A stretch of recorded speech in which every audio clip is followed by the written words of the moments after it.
کونډه جینۍ د مرجان په مرغۍ سترګې ولګېدې، لکه د زمري غړمبېده او سرې سترګې پرې راوویستې. تورې بلا زما د ګل په شان زوی دې وسټلو، اوس ملا شرموي بیل. د مرغۍ د سترګو نه د اوښکو لښتي روان شول. په سلګو کې ووی آخر زما کمه د مرغۍ لا خبره په خوله کې وه چې مرجان لکه د تور مار تاو شوه. فټیمو جړا دې میراته شه، په جړا باندې خلک یېروي. یو پوټی خبره وشوه نو ستا اوښکې را روانې شوې. ودرېږه د جمال خان پلار راشي نو ځمکې سره به دې درب لکړي. مرغۍ په زړه خوږې مرغۍ ځان ټینګ نه کړی شو. یو وارخطا چغې د خولې نه ووته او د خیرنې لوپټې پیسکه یې مخ ته ونیوه. ابۍ ته زما په دې جوبل زړه ولې مالګې دوړه یې؟ مرجان نور څه ونه کړل خو یو کابلی سوکې ورته راخلاص کو. خبردار شه بیا ماته ابۍ ونه وایې، ګنې د کومې نه به دې دا ژبه راوباسم. اور پورې شه په داسې کور چې ستا غوندې سپېره نوغې پکې زرغونېږي. د داسې میاندو ګېډې خو دې وچې شي چې ستا په شان سپېرتلیزې ترې نه پیدا کېږي. زه په تا مالګې اچوم که مردارې، تا زما ځیګر سکاره کو. داسې سپېر مخه خو د خدای د چا په غولي نه ورولي. خدای دې زر په زیړ تري له دې کوره وباسه. په غونډ کاڼي دې خپه وښویېږه. زما د 9 کالو غمی خاورو ته لاړ. سوک د مرغۍ په تشي لګېدلی و، له ډېره درده وتړقېده. په اوښکو یې د لوپټې پیسکه خوشته پوشته شوه. په سلګو سلګو کې ووې مورې نور وهل نشم زغملی ښه. اخر زما ګناه خطا خو راوښیه، هېڅ بې حسه مې ولې وهې؟ پښتنه جینۍ ګوره او د خواښې نه دا تپوس ګوره چې زه دې ولې ووالم. دا د مرغۍ یوه داسې ګناه وه چې د بخښلو نه وه. د مرجان په ټټر باندې اور ولګېدو. ژبه یې راوویسته، ټول کور مالت یې په سر واخیست. دروغجنه کوټڼه ما سره ایرې وهې. ایله غوندې د ګوتو څوکې در ورسېدې نو بس بنده به وایي چې چا په تورو کړه.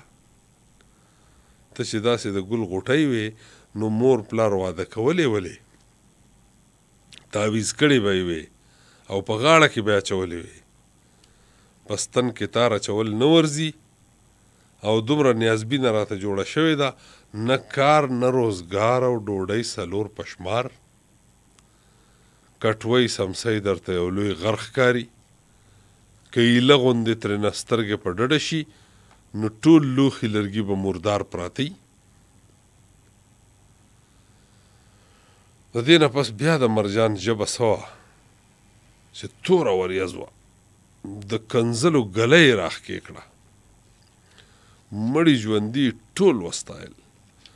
مشر کشر ته خلاص نه شو. بدبرخې کونډې سره د دې کنځلو بې د جړا نه بل هېڅ جواب نه و. د سلګو یې وار نه و. پوهېده چې یو ساعت پس به ګل محمد خان یعنې سخر راشي او په ما به د غضب تندر را پرېوځي.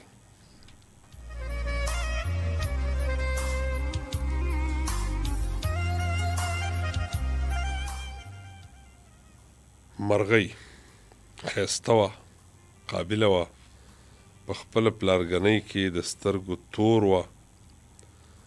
همزولې به یې وې چې د دې په خبرو کې جادو دی، هر څوک را ماتوي. اوس هم چې به د دې پخوانی همزولې چېرته د اختر په باڼېچغ یو ځای شوې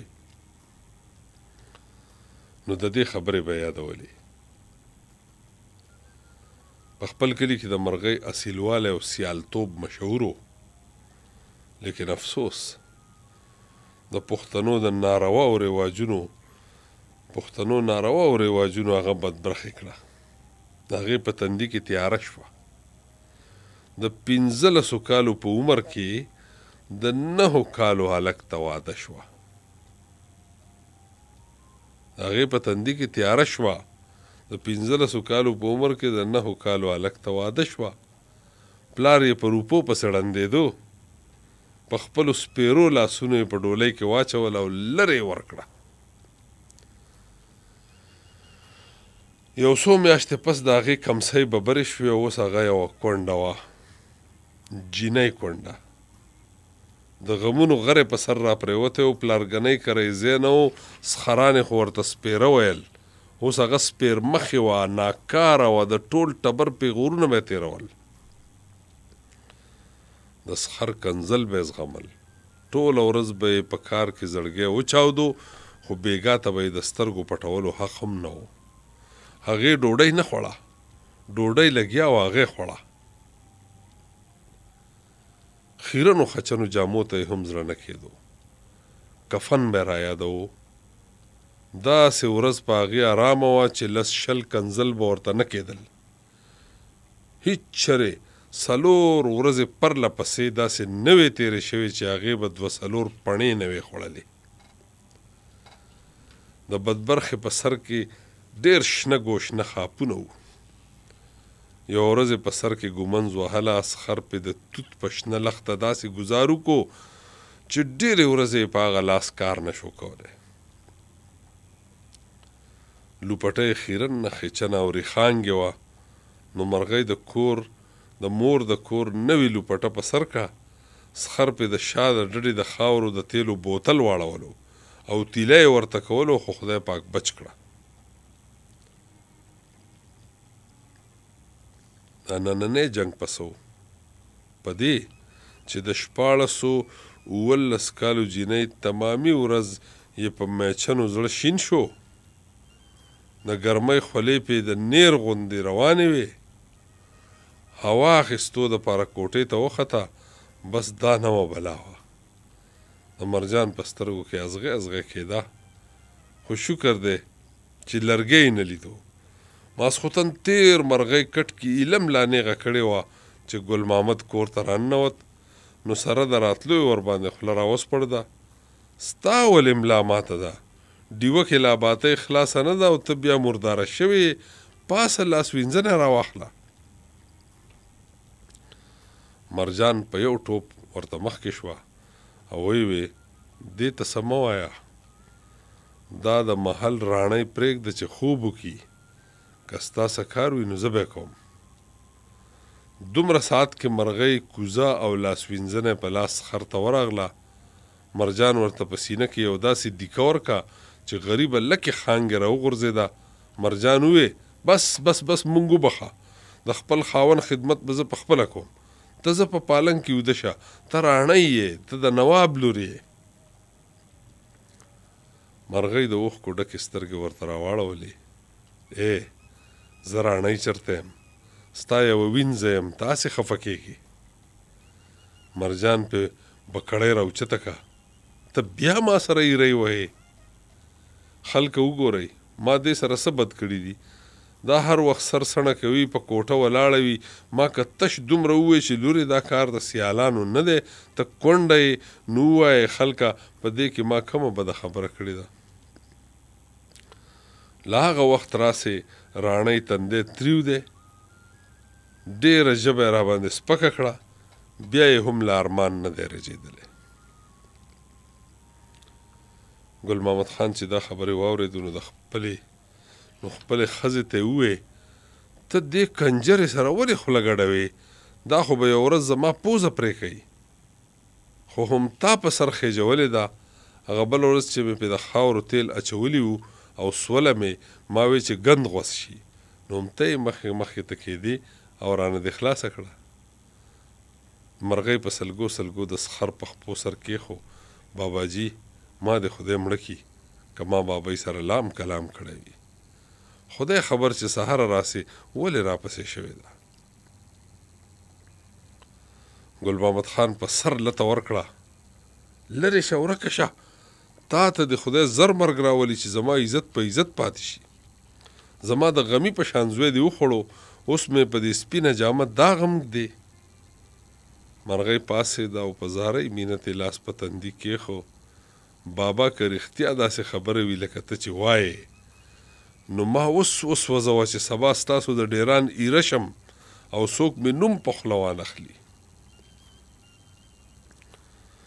د ګل محمد خان په خوله کې زګونه راغلل او یو کوتک ته یې لاس کو. مردارې، خنزیرې، شیطانې، پلیتې، زما د لاسه سوځېدل غواړې. مرغۍ، او باباجي، سوځېدل غواړم. زه له خپله لاسه راباندې اور ولګوه. زما د ژوند نه خو مرګ ښه دی، ځکه یم نوسه او که نه یم نوسه. ګل محمد کمسلې، بد تخمې، پلیت نوغې، زه به په تا اوس ښه اور پورې کړم. ښځې ته یې اواز وکړو د جمال خان مور یې هغه د تیلو بوتل راوړه او بیا یې هغه نیازبینې مرغۍ باندې لرګی راوچت کو. بس دې نه پس په غولي کې دغه 3 اوازونه وو. یو د ګل محمد خان د لرګي شړقار، بل د هغه چغې چې اور غواړي، او دریم د مرغۍ په زوره زوره کریکې. وای باباجي مړه شوم. خدای ته وګوره، رسول ته وګوره، وای خپله پلاره، وای خپلې مورې، یا کاکا صاحب راورسئ، یا لویه ځوانه را مدد شي. زه خو بې ګناه یم، زه خو بې خطا یم، یا خدایه، یا ربه، یا د بدبختې مرغۍ مخ نن لږ روڼ غوندې دی، په بدن کې ایله وینه ګرځېدله. 2 کاله پس مور کره راغلی د مشر ورور یې واده دی. سخر کره یې په وهنه پوښتۍ داسې شوي دي لکه چا چې پې چونه دوړولي وي. په ژړا یې سترګې سپینې تښتېدلې دي. دې ویل چې مور کره به مې یو څو ورځې په خندا تېرې شي، خو قسمت ورته ویل چې کونډې خاندي نه. د مور غېږ اوس ستا دپاره یو سور تنور دی. مرغۍ ډېره موده پس د خپلو همزولو بشرې ولیدې. خوشحاله وه، د خپل غم هغه اوږدې قصې یې شاته کړې وې. هر چا سره به یې په خندا خبرې کولې. جامې یې هم ډېره موده پس نوې اغوستې وې. هغه پخوانی ښایست یې بیا خلکو ته رایاد و. د ورور په واده کې د خوشحالۍ یاد یې چې په زړه راوالوت، نو کله به یې جینکو سره تمبل وهو او کله به یې سندرې ویلې. چې د واده د جامو پنډوکی تړلی شو، د هلک جینۍ جوړې جامې راواخیستې شوې او ښځې روانېدو ته پاڅېدلې، نو هر چا د ناوې او د هلک زړوکي کتل. له بده شامته مرغۍ هم د رور لونګۍ ته ګوتې وروړې. ښځو په دې کار هی نارې کو چې وای دا څه کوي. چې د مورې پام شو نو یوه داسې مضبوطه څپېړه یې ورته په مخ راخلاصه کړه چې د ګوتو تغمې پې جوړې شوې. مرغۍ اریانه دریانه ودرېده چې یره به ما نه څه وشو. مور یې ورته وویل چې کونډې ښځې د واده جامو ته لاس نه وروړي. ته خو سپېره کونډه یې، تا ولې ګوتې وروړې؟ هغه مور چې مرغۍ یې په خپلو پیو لویه کړې وه او ډېره نیازبینه ساتلې وه، ورته د خوده ووته. دا سپېره پال هغې چېرته زغملی شو چې د ورا په وخت کې د یوې کونډې لاس د واده په جامو ولګېدو. بیا یې ورسره دا خبره غښتله چې تا ولې جامو ته ګوتې وروړې. دا د خدای فضل و چې هغه وخت د مرغۍ د پلار په زړه باندې د رحم اوبه توی شوې. ښځې ته یې وویل چې خیر دی، داسې خطایۍ بنده نه کېږي. ګنې خدای خبر چې د مرغۍ به څه ځای مات و. د مرغۍ زړه ډک و، ژړلی هم نه شو ځکه چې ژړا لاس پیره وه. د اوښکو ډکې سترګې کوټې ته ننوته. نوې جامې یې وویستې او زړې یې واغوستې. لوپټۍ په مخ واچوله او په ګوټ کې سملاسته. ورا لاړه، ډولۍ راغله، غال بول تیر شو، خو مرغۍ پې خبر نه شوه. نه یې چا تپوس وکړو، نه چا یاده کړه. کونډې سپېرې د چا یادې وي. ګوټه نیمه شپه مرغۍ د عدیزو په سړک روانه ده. تیاره دومره چې د لاس ګوته نشي لیدی. ولې مرغۍ نه د مار لړم نه یریږي او نه د غل غدونه. چې د سیند غاړې ته ورسېده نو خپه نیولې شوه. بیا د سړک نه په ډډه لاړه او لرې د یو کمر په سر کېناسته. مخ یې په لوپټه کې ونغښت او د زړه له اخلاصه یې وژړل. ای زما لویه خدایا، ای زما د بدنصیب خدایا، زما د بدقسمت اوس د مور په غیږ کې هم ځای نشته. زه سپیره یم، زه بدبرخ یم، سخرانه خو مې پردي خلک دي، د هغو نه ګیله نشته، ولې په خپل کور کې هم سپیره یم. افسوس خدایا دا ښځې دې ولې پیدا کولې؟ خدایا تا خو داسې نه دي ویلي او نه ستا رسول داسې کړي دي. دا پښتانه چې ځانونو ته مسلمانان وایي ولې داسې کوي؟ دوی خو بانګونه هم وایي، منځونه هم کوي، ګیرورو خلکو ته د اسلام جامه وایي، لوی لوی عالمان او بزرګان هم پکې شته. ولې د لور خور سره چې کومه لاره دوی شړي هغه د پخوانو کفارو طریقه ده. لور خور چې پیدا شي نو سپیره، چې واده شي نو سپیره، چې مړه شي نو سپیره. خدایا ته به دوی ته په آخرت کې جنت ورکې، په دنیا کې پې ښه ورځ راولې، کاڼي پې نه ورې. مونږ هم ستا پیدا وخت یو، د بني ادمو له ذاته یو، مونږ سره دا دومره ناروا ولې کېږي؟ زه دې په دې خبره پوه نه کړم. کم کار کې په کوم کور کې چې ما سترګې غړولې دي او وړه پکې لویه شوې یم، هغه ما دپاره اوس دوزخ شو. 2.5 کاله کونټون مې وکړو، خو چا زما د ډوبې ورځې ته ونه کتل. اوس زما مرګ ښه دی، که خاوند کوم نو شرم، که دعوه کوم نو شرم، که څه وایم شرم، زما ناسته پاسته خوراک څښاک ټول شرم شرم دی. دا به ډېره ښه وي چې د شرمونو دا بوجګۍ پټه شي. سلګۍ سلګۍ سلګۍ.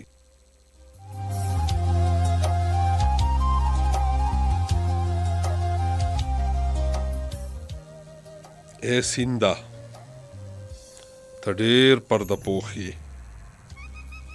ستا ډېر لوی زړه دی. خلک چې د چا د زړه صفت کوي نو وایي د دریاب عمره زړی دی. خلک چې د چا د زړه صفت کوي نو وایي چې د دریاب عمره زړی دی. ته د دې خپل لوی زړه روی ومنه، ته د خدای او د رسول روی ومنه چې ما ته په دې خپله جولۍ کې ځای راکه. ما په غیږ کې ونیسه، په ما باندې پرده واچوه. د خدای په دې لویه ځمکه زما بل ځای نشته. تا ته ننواتې راغلی یم، هسې نه چې ته هم لکه د خواښې سخر او مور په شان دیکه راکړي. دې نه پس د غړمب یو اواز وختو، د دریاب زړه د مرغۍ په زارۍ نرم شوی و او په ګول د شم قربان د شمې په غیږ کې ونیوه او خپله لویه لمن یې په هغه کونډه جینۍ را خوره کړه چې د مور په غیږه کې هم ځای نه و.